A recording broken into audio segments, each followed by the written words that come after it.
Thomas Edison didn't invent the light bulb because he learned from 9,000 failures. Right. He invented it because he was already wildly successful. Mm. And, if that sounds entirely backwards to you, you are in exactly the right place. Today, we are taking a sledgehammer to the motivational posters you've been spoon-fed since childhood. It is quite the paradigm shift. We all carry around this invisible toolbox of conventional wisdom, proverbs, idioms, little sayings that we just accept as absolute laws of reality. Yeah, exactly, like try again, or time heals all wounds. Yeah. We rarely stop to actually question them. But what happens when you open that toolbox, look closely, and realize every single tool inside is designed completely backwards? You realize you've been building your life with the wrong instructions. Precisely. And that is our mission for this deep dive. We're looking at a genuinely disruptive document titled Misconceptions in Thinking by Sufeng, with the translation edited by Kinyu. It basically puts our most comforting cliches under a microscope. It forces us to look at how the world actually operates, devoid of all the poetic fluff. So, okay, let's unpack this. Where do we even begin? Well, I think to really get into it, we have to start with the concept of failure. Oh, the granddaddy of them all. Failure is the mother of success.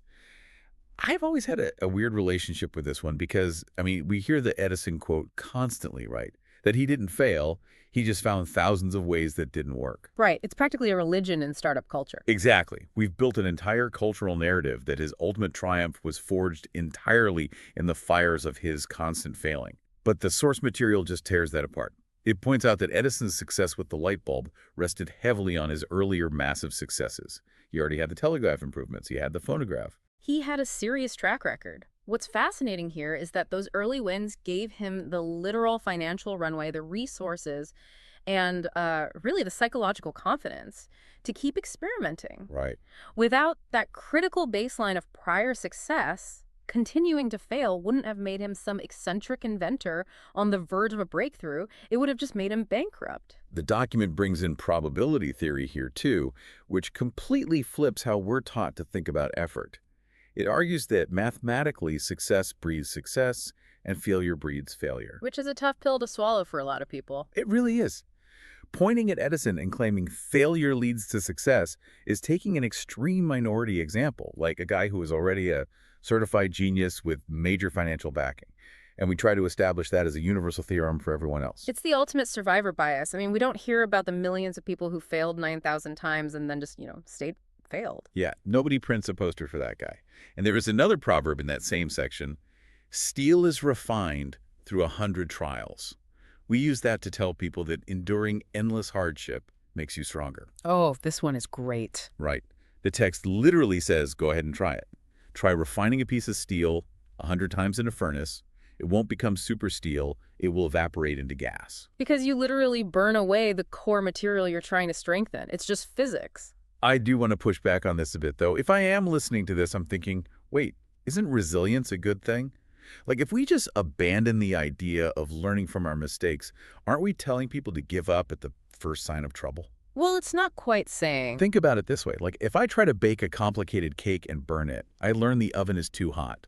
Sure, if I burn it 9,900 times, I don't magically become a master baker. I just run out of flour and money. But the first few failures have to count for something, right? Is the text seriously telling us to just throw in the towel if we aren't immediately perfect? I don't read it as discouraging effort at all. It's really correcting a mathematical and psychological fallacy. The author is talking about momentum and the reality of resource depletion. Okay. The text isn't saying never try. It's warning us that continuing to fail without any underlying success isn't some noble journey of character building. It is just bleeding capital, exactly like your baking analogy or the steel turning into gas. Right, you're just burning flour. Exactly. If you're constantly failing, you're draining your energy, your money, your morale. The narrative that failure is the mother of success is dangerous because it romanticizes losing. It blinds people to the fact that you desperately need a baseline of competence, a series of actual tangible wins to sustain any long-term journey. So success is the mother of success. Precisely. Wow. And if we accept that navigating the physical world requires a baseline of tangible resources, not just a tolerance for failure, it completely changes how we look at our emotional resources, too. Yeah. Because we heavily romanticize struggle in our careers, and we really romanticize it in our relationships. We absolutely do. And the source material takes a very sharp scalpel to our illusions about human connection. It does. Let's take the classic romantic ideal that true lovers eventually become a couple. The argument here is that this is actually rarely true. And more shockingly, if true lovers do manage to navigate the impossible logistics of getting married, the everyday mechanics of daily life often drown that affection entirely. It just strips the fairy tale away. Yeah. It forces you to ask whether the idealized state of being true lovers can actually survive the administrative burden of, running a household together. Taxes, groceries, doing the dishes. Exactly. And it doesn't spare friendship either. Yeah. There's the saying, a bosom friend afar brings a distant land near. The source argues the exact opposite reality. Without someone actually recognizing you and understanding who you are, even your next-door neighbor is as distant as the ends of the earth. Distance isn't about geography at all. It's about a lack of recognition. Right. Which is such a profound way to diagnose modern isolation. I mean, you can live in an apartment building with hundreds of people, completely surrounded by humanity, and feel entirely alone because no one truly sees you. Geographic proximity guarantees absolutely nothing. Yeah. Then we get to the proverb that really made me pause. A long road tests the strength of a horse. Time reveals a person's heart. The reality check here is just brutal. The text says, a heavy load tests a horse, and money reveals a person's heart. Not time, money. Not time, money. And if we think about the mechanism behind that, it makes perfect sense. Time is passive. You can sit next to a coworker or a friend for a decade and never truly test their character because the stakes are low. Right. Everyone can afford to be polite when things are comfortable. Exactly. Money, on the other hand, is a direct proxy for survival and status. Because when you introduce financial pressure, you introduce a threat. Precisely. That pressure forces the social mask to drop immediately. It triggers our most basic self-preservation instincts. It's a much faster, far more accurate stress test than just letting the clock run and hoping someone is who they say they are. The text even flips the golden rule itself. Yeah. Do not do unto others what you do not want done to yourself. The cynical truth presented is that human beings easily and frequently do unto others exactly what we don't want done to ourselves. It's a tough look in the mirror. It really is. And here's where it gets really interesting. Reading through this section, I'll admit, it feels a bit like reading a Valentine's Day card written by a forensic accountant. That is a great way to put it. It's just so calculating. If we view everyone through this lens, that money is the only real test, that affection drowns in marriage, that people are inherently hypocritical, how do we not just become deeply miserable? Well, because the goal of this deconstruction isn't misery. The goal is extreme pragmatism. When you operate on romanticized illusions, you make yourself vulnerable. You expect time to magically prove a business partner's loyalty rather than looking at how they handle a financial dispute today. By stripping away these poetic proverbs, you protect yourself. You stop expecting human nature to be better than it actually is, and you start navigating relationships based on how people predictably behave under pressure. That makes a lot of sense. It's about removing the blindfold so you don't trip over the furniture. Exactly. And that pragmatism really forces us to look at the physical reality we're living in today rather than the environment these proverbs were born in. Because a lot of these old sayings demand that we take massive physical risks that modern technology has just made completely obsolete. We're essentially clinging to agricultural or medieval survival advice in the middle of the information age. Look at the phrase, the only way to catch tiger cubs is to go into the tiger's den. Historically, sure, that meant you had to take extreme, life-threatening risks to get the ultimate prize. But the source argues this is wildly outdated. Because today, we have spy satellites hovering in orbit. Right. We have interconnected computers that can observe the global situation in an instant. We no longer need to risk our lives or go into the literal or metaphorical den to gather intelligence. The tools of observation have fundamentally changed the nature of risk. You don't need to put your hand in the fire to know it's hot when you have a thermal imaging camera. And it changes how we learn, too. The old saying, traveling 1,000 miles is better than 10 years of reading. Yeah. The source flips this completely and says 1 year of reading is actually better than traveling 1,000 miles. Yeah, that's a big one. And similarly, it attacks the idea that wisdom comes from experience.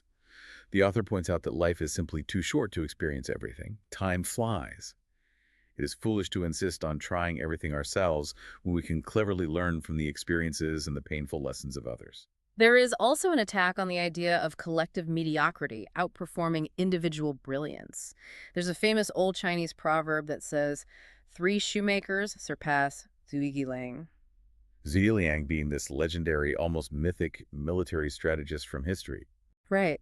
The proverb suggests that teamwork, three ordinary guys working together, can outsmart one absolute genius. But the text bluntly states three shoemakers are still just shoemakers.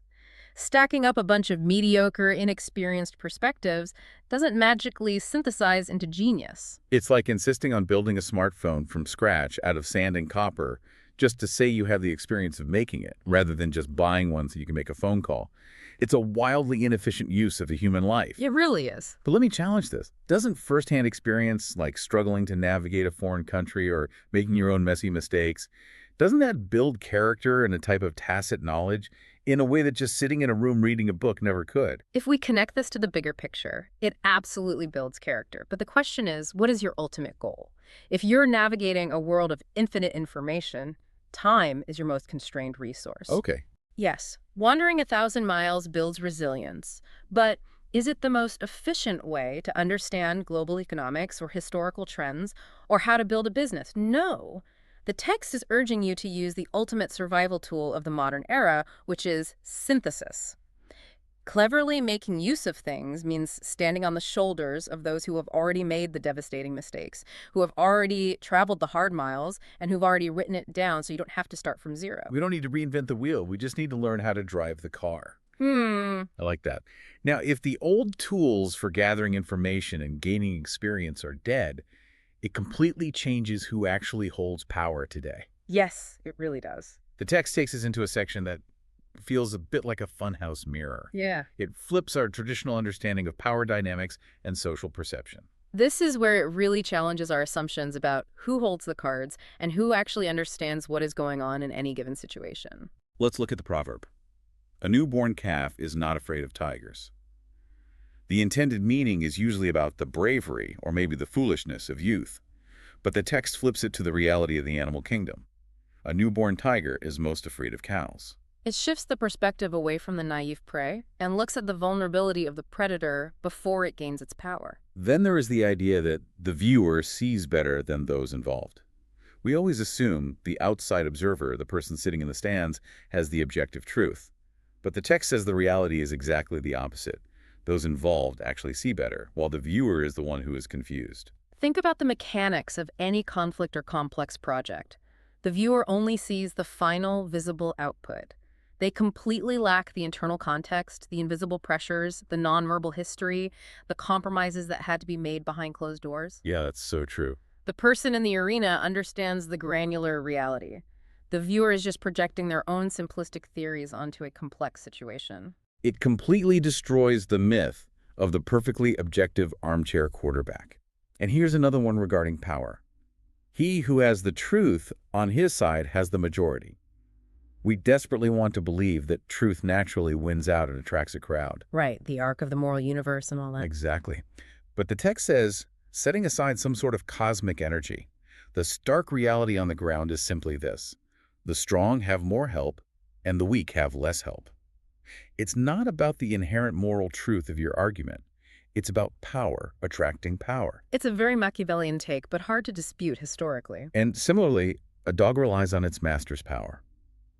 The flip here is fascinating. People rely on the power of dogs. Meaning we use tools or subordinates or aggressive proxies to exert our own influence, rather than taking the risk of exerting it directly. The master needs the dog's teeth just as much as the dog needs the master's food. And then there's this brilliant section on the company we keep. The proverb says, associate with the wise and you become wise. Associate with the foolish and you become foolish. But the text points out these wild, real-world contradictions that defy that logic. Oh, the examples are so vivid. Right. It notes that nuns often think about having a drink in lively places. Prostitutes want to cultivate virtue. Corrupt officials surround the emperor. And gangsters have a strict code of justice. So what does this all mean? This raises an important question, doesn't it? It forces us to really look at how environments shape human psychology. But let me play devil's advocate here. Is the source just cherry-picking extreme exceptions?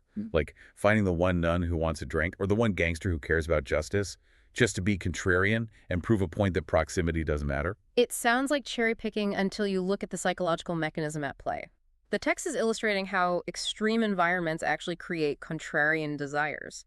It's a natural rebellion of the human mind. Oh, I see. When you are forced into an environment of rigid, absolute purity, like a monastery, the mind naturally rebels toward the lively and the forbidden just to find balance. When you live in a chaotic, violent, illicit world like a gangster, you actually crave a rigid code of justice and loyalty just to survive the chaos. Wow. The lesson for you as the listener isn't just a quirky observation, it's a warning to critically question your assumptions. Proximity does not dictate character. Just because someone is standing next to the emperor doesn't mean they possess nobility. You have to look at the underlying forces at play, not the label society assigns based on where someone happens to be standing. Oh, which brings us to the ultimate conclusion of this material. If we can't trust the labels, and we can't trust the proverbs, and we can't trust the environments, what are we left with? We're left with human motivation. Exactly. Unmasking the hidden motivations of human behavior. The text strips away the performative layers of society to reveal what it views as the deeply transactional nature of human motivation. And this is the section that requires the most intellectual honesty from the reader, because it asks us to look at our own supposedly noble actions. It takes the phrase, "If you want something, you must give something in return." That sounds like a beautifully balanced, fair compromise. But the text reveals the mechanical reality. If you give something, it's definitely in order to get something back. The giving isn't charity. The giving is the bait. There is a calculated, expected return on investment for the action. Look at the phrase, exhaust oneself in service. We venerate people who work themselves to the bone for a company, a cause, or a community. But the text bluntly states, this is merely done for the sake of reputation. Right. And what about people fear fame as pigs fear fattening? The old wisdom says fame is dangerous, a burden that the wise avoid. The reality, according to the text, people want fame just as much as pigs naturally want to grow fat. It's an insatiable appetite. They're drawn to it instinctively. And finally, he who sees the trend is a wise man. The text redefines this so-called visionary wise man as simply a smooth talker. Someone who just figures out what the crowd wants to hear and rides the coattails of what is already popular. It paints a picture of a society driven almost entirely by self-interest disguised as virtue. I have a really hard time accepting this purely transactional view, I'll be honest. Feels incredibly bleak. Is there really no such thing as pure altruism? I mean, treating human interactions like a stock market exchange where every single smile, every favor is an investment with an expected ROI. Does the author really believe nobody does anything just because it's simply the right thing to do? It's crucial to view this not as a condemnation of all humanity, but as an exercise in defensive reasoning. Okay, defensive reasoning. Yes. By assuming a transactional intent, you protect yourself from manipulation disguised as traditional wisdom. Think about the mechanism of exploitation. How often are people ground down by employers or politicians or even toxic family members who use phrases like exhaust oneself in service to demand free labor or unconditional loyalty? Oh, constantly. Right. So by forcing us to look at the actual mechanics of why people do what they do for reputation, for fame, for reciprocal favors, the text gives you a framework to analyze motives clearly. It's not saying genuine kindness is impossible. It's saying that relying on an old proverb to guarantee that kindness is a fool's errand. It's about seeing the machinery beneath the stage play. That brings everything into focus. So let's recap the journey we've taken on this deep dive. We opened up that invisible toolbox of conventional wisdom we all carry around, and we dismantled the fairy tale that failure is somehow a magical stepping stone. We realized that momentum, capital, and early successes are what actually breed more success. We removed the romantic illusions from relationships, understanding the stark reality that financial pressure tests character far faster and more accurately than the passive ticking of time. We recognized that in the information age, leveraging the synthesized wisdom of others through reading is infinitely more valuable than putting ourselves in physical danger to gain obsolete experience. We learned that the armchair viewer is usually confused, while the person sweating in the arena sees clearly. Absolutely. And finally, we pull back the curtain on human motivation, acknowledging the transactional reality hiding behind performative virtues like reputation and fame. The goal wasn't to drag you down into cynicism. It was to provide a sharp, clear lens for navigating a highly complex world, completely free from the heavy, blinding baggage of outdated advice. And to wrap up this deep dive, there is one final provocative thought drawn directly from the text that we want to leave you with. It's regarding the phrase, Truth lies in the coffin. The common comforting belief is that once someone's life is over, the coffin closes, and the final truth of who they were is permanently settled. But the source material states we shouldn't expect to find truth just by closing the coffin. Why? Because human perspective is always shifting. People will review history from thousands of years ago to make their own new comments and judgments. Yeah. The text advises that instead of worrying about the coffin, we should follow the Tao. In this context, following the Tao means aligning with the natural, unforced flow of reality, completely free from the ego's desperation to be remembered or praised. It means accepting that your eulogy is just a temporary performance for the living, not a permanent record of truth. So here's the question we want you to mull over today. If you accept that history is going to judge you thousands of years later anyway, and that the truth of your life will be endlessly debated long after you're gone, how does that change a decision you were making today? A decision you were previously making just to satisfy conventional wisdom or just to look good on your resume? If the eulogy doesn't matter, what actually drives your next move? Thank you for joining us on this deep dive. Yeah. Keep questioning that invisible toolbox and keep questioning everything.